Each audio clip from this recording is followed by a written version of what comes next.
শুধু দর্শক বন্ধু, আপনারা দেখছেন একে নিউজ বাংলা। এই মুহূর্তে উপস্থিত রয়েছি ঘুটিয়ারি শরীফ হাটদাও। আমরা ইদানিং দেখতে পাচ্ছি তথাকথিত মিডিয়ারা যে মুসলিম সম্প্রদায় কোনো ভালো কাজ করলে সেগুলোকে দেখানো হয় না, কিন্তু আমরা দেখতে পাচ্ছি যদি কোনো মুসলিম সম্প্রদায়ের মানুষ কোনো ছোট্টতম ন্যূনতম যদি কোনো অপরাধ বা অপরাধের সঙ্গে জড়িত থাকে, সেটা মিডিয়াতে এমন ভাবে ফলাও করে দেখানো হয় মনে হয় যেন মুসলমানরাই যত অপরাধীর মূলে। ইভেন দেখুন, বাংলাদেশে ইসকনের সাধুকে গ্রেফতার করেছে, সেটা তাদের আভ্যন্তরীণ ব্যাপার। সে নিয়ে আমাদের তথাকথিত মিডিয়াগুলো ব্রেকিং নিউজ করে চালাচ্ছে, অথচ আমাদের দেশে আমাদের প্রতিবেশী রাজ্য মণিপুর এবং আপনার উত্তরপ্রদেশে সাম্বালে একটি মসজিদ ইস্যু নিয়ে 4 জন মানুষ মারা গেছে। সে নিয়ে এই তথাকথিত মিডিয়াগুলো কোনোদিন কথা বলতে আমরা দেখিনি।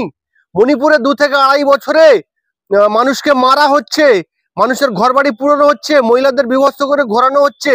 সেগুলোকে নিয়ে আমরা দেখতে পারি না এই তথাকথিত মিডিয়াকে কোনো ব্রেকিং নিউজ করতে, এবং এই বিজেপি আমাদের বিরোধী দলনেতা শুভেন্দু অধিকারীকে প্রতিবাদ করতে।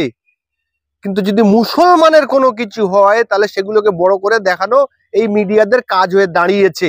বাদ যায়নি এই ঘুটিয়ারি শরীফের হাড়দায় এই জায়গাতে কিছু অভিযোগ রয়েছে যে কিছু রোহিঙ্গা এসেছিল, যখন মানে অশান্তি সৃষ্টি হয়েছিল, কিছু রোহিঙ্গা এসেছিল এবং তারা রাষ্ট্রপুঞ্জ থেকে, দিল্লি রাষ্ট্রপুঞ্জ থেকে অনুমতি নিয়ে, তাদেরকে কার্ড নিয়ে তারা কিন্তু এসেছিল।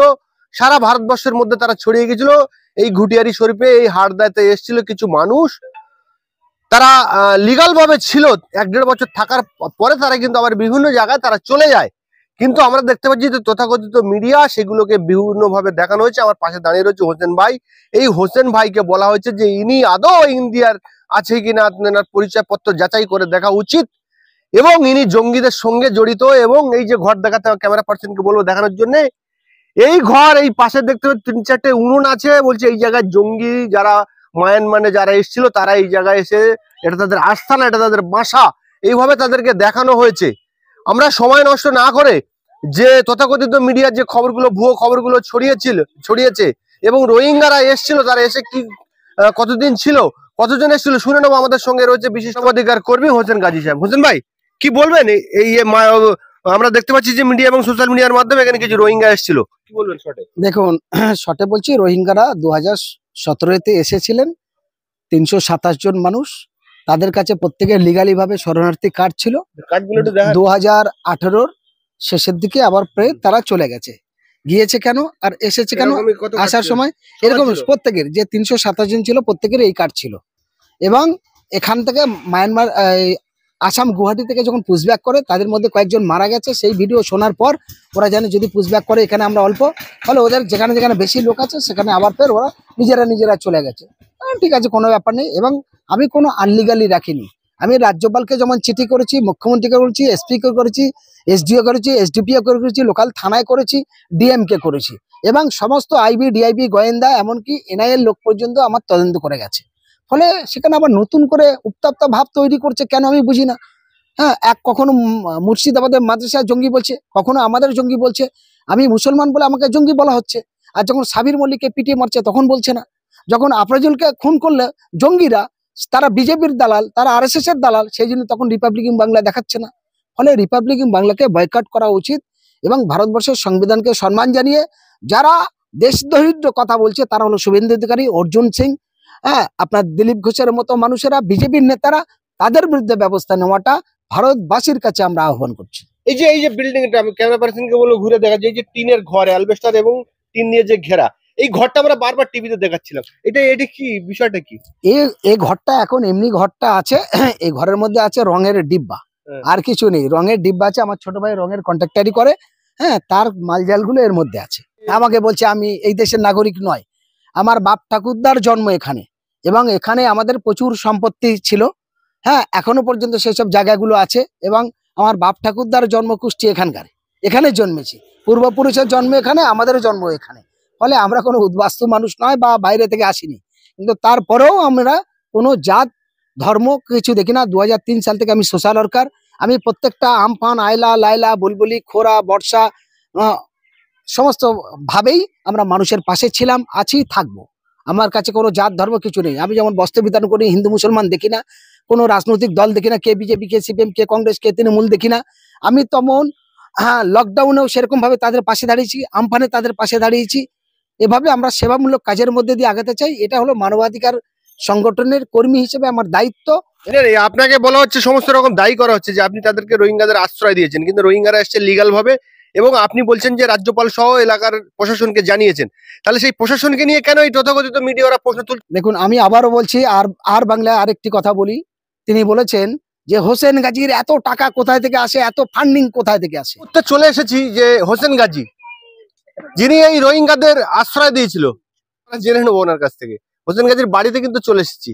হ্যাঁ, এই সেই হোসেন গাজী মহাশয়, যিনি রোহিঙ্গাদের আশ্রয় দিয়েছিল, এবং যেটাকে মিডিয়ায় আমরা দেখতে পাচ্ছি যে বিশাল বড় একটি মাদ্রাসা রয়েছে, খারিজিয়া মাদ্রাসা। সেটা অবৈধ মাদ্রাসা, সরকারের অনুমোদন নেওয়া হয়নি। ক্যামেরা পার্সনকে বলবো যে এই বিশাল মাদ্রাসা তৈরি করার জন্য হোসেন গাজীর কাছে এত টাকা এলো কোথা থেকে, এত টাকা তিনি পায় কোথা থেকে যে বিশাল মাদ্রাসা তৈরি করে সেখানে ছাত্রছাত্রীদের পড়ানো হয়। ভাই, এই সেই জায়গা, যে জায়গায় রোহিঙ্গাদের আপনি আশ্রয় দিচ্ছেন, বলছে কারা? একাংশ সংবাদ মাধ্যম, কি বলবে? দেখুন, আশ্রয় দিচ্ছেন বললাম বলতে অসহায় রোহিঙ্গা মুসলমান যাদের কথা বলা হচ্ছে, তারা একটা সময় খুবই অত্যাচারিত এবং নিপীড়িত, যেখানে মাছের মতো মুরগির মতো কেটে টুকরো টুকরো করছিল। সেই অসহায় মানুষদেরকে আমি সাহায্য করেছি, সেটা রোহিঙ্গা বলে সাহায্য করিনি, আমি সাহায্য করেছি মানুষ হিসাবে। এই কথাটি কেন বলছি? আর বাংলা যে দেখাচ্ছে সেটা সম্পূর্ণ ভুল এবং ভিত্তিহীন। আমি যখন 2003 থেকে সোশ্যাল ওয়ার্কার কাজ করি, প্রতি বছরে বস্ত্র বিতরণ করি, তখন তো বলিনি তুমি হিন্দু, দলিত, আদিবাসীদের কেন দিচ্ছ, তুমি শ্রাদ্ধ বাড়ির জন্য কেন সাহায্য করছো, তুমি মালদার বন্যার জন্য, মালদার যে ভয়ঙ্করী বন্যা আমি দেখলাম রাস্তার ধার দিয়ে মুসলমান 4 আনা, তো আদিবাসী, দলিত, শিডিউল টাইপের মানুষ 12 আনা, মানে 75 ভাগ তিরপলের নিচে আছে। আমরা তাদের খাবার তুলে দিয়েছি। মালদায় বন্যাতে আমি দেখেছি মন্দিরের ছাদে বসে হাত দিয়ে ডাকছে আমাদের, এতটা জল পানি ঝাঁপিয়ে ঝাঁপিয়ে গিয়ে খাবার দিয়েছি। তখন আর বাংলা বলিনি।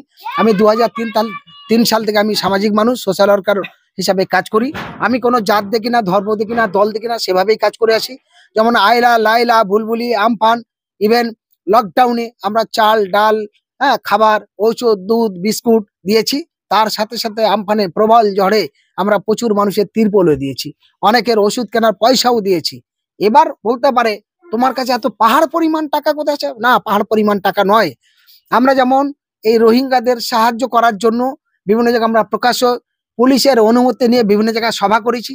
সবাইতে পরিষ্কার বলেছি, দেখুন এই অসহায় মানুষগুলো, এত বড় পৃথিবী, তারা তো একটা প্রাণী, তারা তো একটা মানুষ, এই মানুষগুলো বাঁচার মতো জায়গা থাকবে না? আমরা মানুষ হিসাবে ভগবান আল্লাহ ঈশ্বর গড বলছে অসহায় মানুষের সাহায্য করো, ক্ষুধার্ত মানুষের একটু খাবার দাও, জল পিপাসু মানুষের একটু জল দাও, পানি দাও, একটু বস্ত্রহীন মানুষের একটু বস্ত্র দাও। সেই বিবেক সাড়া দিয়ে আমরা প্রকাশ্য মাইকে বলেছি। মানুষ যে যা পেরেছে, কেউ চাল, কেউ টাকা, কেউ পয়সা, কেউ ইত্যাদি, কেউ জ্বালানি দিয়ে, হাঁড়ি বাসন বাটি দিয়ে সবাই সাহায্য করে, 10-এর লাঠি 1-এর বছর, সেইভাবে আমরা সারা জীবন মানুষের হয়ে কাজ করে আসি। এই যে আপনার পিছনে যেটা আছে বলছে মাদ্রাসা, এটা খারিজি মাদ্রাসার নাম করে আর বাংলা মিথ্যা অপপ্রচার করেছে। এটা একটা ঘর, এই ঘরটায় বাচ্চারা পড়াশোনা করতো, বাংলা, আরবি, ইংলিশ 3 রকম ভাষায় ওদেরকে শেখানো হতো, পড়ানো হতো। উনি বারবার বলছে এটা কি? বললাম এটা বলা যেতে পারে একটা স্কুল কলেজ, মানে কোচিং সেন্টারের মতো বলা যেতে পারে, মক্তব। কারণ যেহেতু আমরা যেখানে এরকম টেম্পোরারি ভাবে পড়াই সেখানে মক্তব বলে।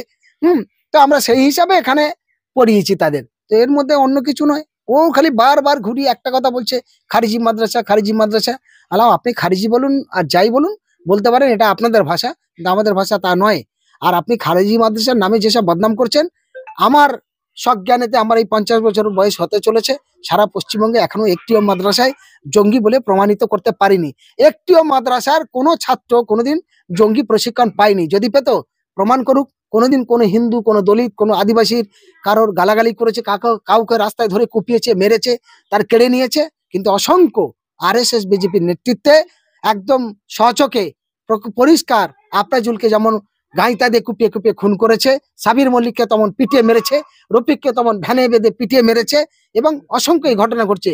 বাসের ভেতর, ট্রেনের ভেতর দাড়ি ধরে টানছে, জোর করে জয় শ্রীরাম বলানো হচ্ছে, জোর করে গরু মাংস খাবার নাম করে মারছে। এটা তো লজ্জা লাগে বিজেপির নেতাদের। এটা তখন আর বাংলায় আর দেখায় না, কারণ আর বাংলা দেখায়নি সাবির মল্লিককে পিটিয়ে মেরেছে, দেখায়নি। আফরাজুলকে পিটিয়ে খুন করেছে দেখায়নি? মুর্শিদাবাদের আরো 3 জন এবং মালদার 2 জন 5 জনকে মহারাষ্ট্রে এবং উত্তরপ্রদেশে পিটিয়ে খুন করেছে দেখায়নি? অসংখ্য মসজিদের নিচে মন্দির পাওয়ার নাম করে গুলি করে মারা হচ্ছে, আর বাংলায় দেখায় না? আর বাংলা মিথ্যে করে বিজেপি আরএসএস এর দালালি করে তিলকে তাল বানিয়ে হিন্দু মুসলমানের ডিভাইডেড করার জন্য প্ল্যান তৈরি করছে। এই প্ল্যানের বিরুদ্ধে সমস্ত মানুষ ঐক্যবদ্ধ হয়ে প্রতিবাদ করাটা দরকার। আমি বলি, যদি আর বাংলা এত ভালো হতো তাহলে দক্ষিণ দিনাজপুরে জেলা থেকে 5 জনকে গ্রেপ্তার করেছে, 5 জন হিন্দু। একজনের নাম হলো উৎপাল পাল, 2 নম্বর হলো অখিল পাল, 3 নম্বর হলো সনাতন পাহান, 4 নম্বর হলো বিক্রম পান, 5 নম্বর হলো অমিত পাল। এরা কোন মাদ্রাসার ছাত্র? আর বাংলা কি সাম্প্রদায়িক? একদম সাম্প্রদায়িক আর বাংলা। সেই সাম্প্রদায়িক মনোবৃত্তি নিয়ে আমি বলবো, আপনারা সঠিকটা, সংবাদ মাধ্যম সবাই খারাপ নয়, প্রত্যেকটা ইউটিউব থেকে শুরু করে ছোট বড় বিভিন্ন পেপার পত্রিকা সংবাদ মাধ্যমে মানুষ তাকিয়ে থাকে যে অজানা জিনিসগুলো জানবো, সঠিক খবরগুলো বুঝতে পারবো, সেই জন্য তো সংবাদ মাধ্যম।